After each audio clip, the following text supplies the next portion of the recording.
Hello everyone. अगर सरकार आपके अकाउंट में 5,000 रुपये बिना किसी शर्त के डाल दे, आपसे कुछ भी काम करने को न कहे, तो क्या इससे देश की गरीबी खत्म हो सकती है या फिर इससे देश पर आर्थिक बर्डन बढ़ जाएगा?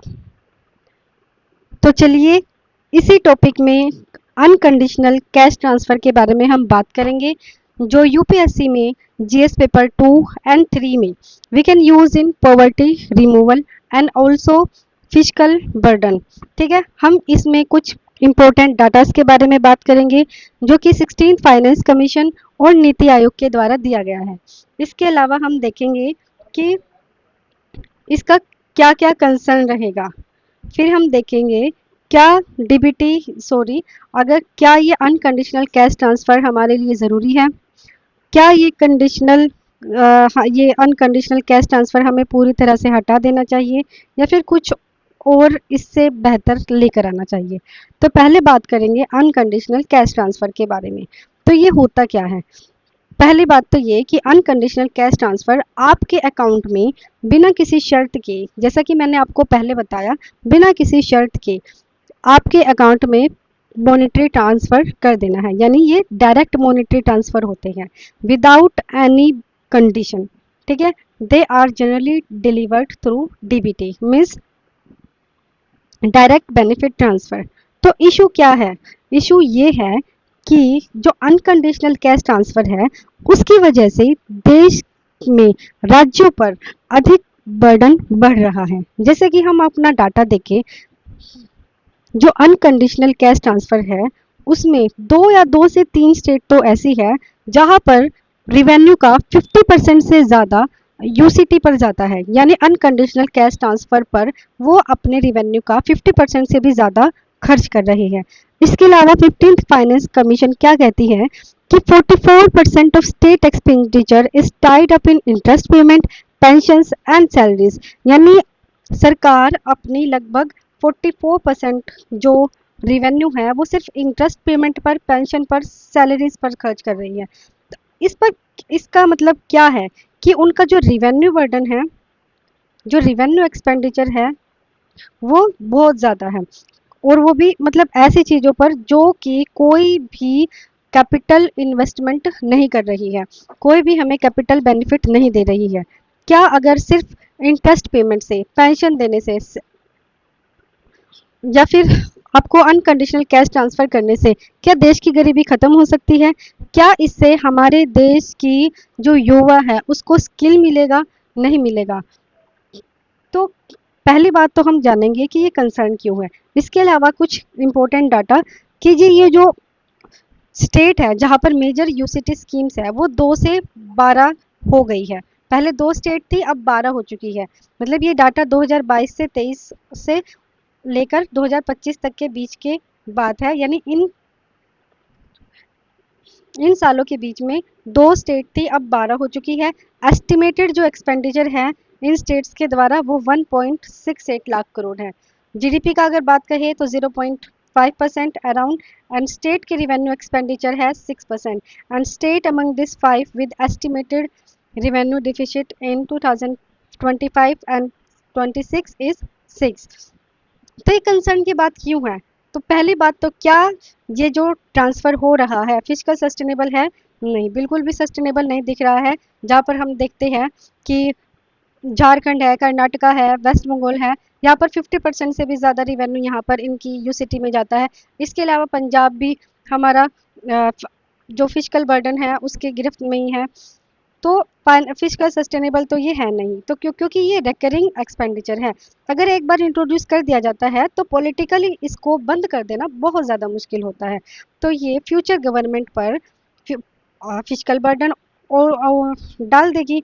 इसके अलावा ये जो हमारी कैपिटल इन्वेस्टमेंट होती है प्राइवेट सेक्टर के द्वारा वो भी क्राउडिंग आउट कर देगी। एंड क्राउडिंग आउट के बारे में रिसेंटली यूपीएससी में प्रीलिम्स में 2026 में क्वेश्चन भी पूछा गया था कि ये क्राउडिंग आउट होता क्या है। तो यहाँ पर क्या होता है कि बैंक होता है, बैंक से गवर्नमेंट पैसा लेगी,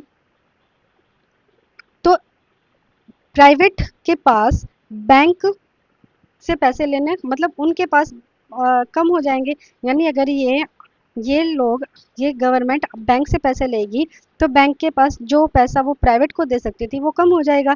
तो यहाँ पर प्राइवेट सेक्टर इन्वेस्टमेंट नहीं कर सकता। ठीक है, तो यहाँ पर प्राइवेट सेक्टर फिर भागने लगेगा। तो इसकी वजह से हमारा infrastructure, education, health, skill development, ये सब के सब इफेक्ट करेंगे। ठीक है, इसके अलावा revenue deficit we have already seen. इसके अलावा अपॉर्चुनिटी कॉस्ट, जो रुपया हम अनकंडीशनल कैश ट्रांसफ़र पर करते हैं, अगर वही रुपया अगर हम कैपिटल इन्वेस्टमेंट पर करें तो कितना ज़्यादा बेनिफिट होगा। अगर हम यही पैसा अगर हम कुछ टाइड बना दें कि आपको ये काम करना होगा, कुछ स्किल इम्प्रूवमेंट में लगाइए ही रुपया, तो उस बंदे को स्किल बनेगी, उसको एम्प्लॉयमेंट मिलेगा, वो एक सक्सेसिव इनकम जनरेट कर सकेगा, अपनी लाइफ टाइम सुधार सकता है। ठीक है, अपने आने वाले जनरेशन को सुधार सकता है। लेकिन सिर्फ डीबीटी ट्रांसफ़र, सिर्फ unconditional cash transfer may not be useful. So क्या ये अब पूरी तरह से बैड है? नहीं, क्योंकि इससे इमीडिएट जो पॉवर्टी रिडक्शन है वो तो हो जाता है, क्योंकि आपको एकदम से तो पैसे मिल गए, हाँ, आपकी इमीडिएट जो ज़रूरत थी खाने पीने की वो पूरी हो गई है। इसके अलावा आपकी जो लॉन्ग टर्म पर ये इफ़ेक्ट करेगा, कंजप्शन स्मूथिंग बनाएगा, इकोनॉमिक वुमेंस को इकोनॉमिक एम्पावरमेंट करेगा and greater house hold financial security provide करेगा, essential expenditure meet करेगा, and DBT can reduce leakages and intermediaries and can stimulate local demand। तो real policy dilemma यही है कि अगर हम एक्सेसिव है और poorly designed unconditional cash transfer है तो वो फिजिकल रिजिडिटी को बढ़ावा देगा, अपॉर्चुनिटी कॉस्ट को कम कर देगा। मतलब यहाँ पर हमें बहुत ज़्यादा नुकसान होता है। तो हमारी क्या होनी चाहिए, हमारी पॉलिसी का ऑब्जेक्टिव ऐसा होना चाहिए कि वो टारगेटेड हो, क्योंकि हमने देखा है कि जो स्कीम्स का बेनिफिट लेने वाले मोस्टली बोगस बेनिफिशरीज ही पाए जाते हैं। क्योंकि जो अगर आम लोगों को, अगर जो गरीब तबका रियल में अगर उनको सेवाएं मिल रही होती तो हमारे देश में हम कहीं पर भी देखते हैं सड़क पर इतने लोग झोपड़ियाँ लगा कर रहते हैं, तो उनको तो फ़ायदा मिलने की तो दूर की बात है, उनको तो इन चीज़ों के बारे में पता भी नहीं होता। तो यहाँ पर हमें बोगस बेनिफिशरीज को हटाना होगा। सो अवर टारगेट जो है वो हमारी जो पॉलिसी है वो शुड बी टारगेटेड होनी चाहिए, ट्रांसपेरेंट होनी चाहिए, फिजिकल सस्टेनेबल होने चाहिए। ऐसा नहीं हो कि आप अंधाधुंध यूसीटी पर खर्चा कर रहे हो और अपनी फाइनेंशियल हेल्थ को ख़राब कर रहे हो, क्योंकि जितना ज़्यादा फाइनेंशियल हेल्थ अगर आप इन चीज़ों पर खर्चा करोगे तो उतना ही ज़्यादा आप पर बर्डन बढ़ेगा, इंटरेस्ट पेमेंट बढ़ेगा, कैपिटल इन्वेस्टमेंट फिर धीरे धीरे कम होगी। तो ये एक लूप होल बन जाएगा। ठीक है, इससे फिर पॉवर्टी से हम निकल ही नहीं पाएंगे।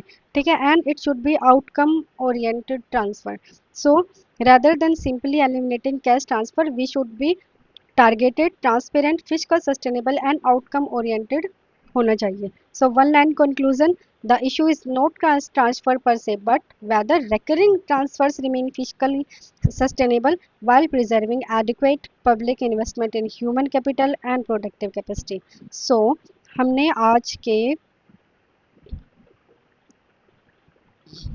टॉपिक में हमने क्या पढ़ा है, यूसीटी के बारे में पढ़ा है, हमने नीति आयोग और 16th फाइनेंस कमीशन का डाटा यूज़ किया है, इसके बेनिफिट्स देखे हैं, इसके चैलेंजेस देखे हैं और इसका वे फॉरवर्ड भी देखा है। सो हमने एक टॉपिक पूरा कंप्लीट कर लिया है, that will be very helpful for you and जो बच्चे यूपीएससी की तैयारी कर रहे हैं। So thank you, have a nice day.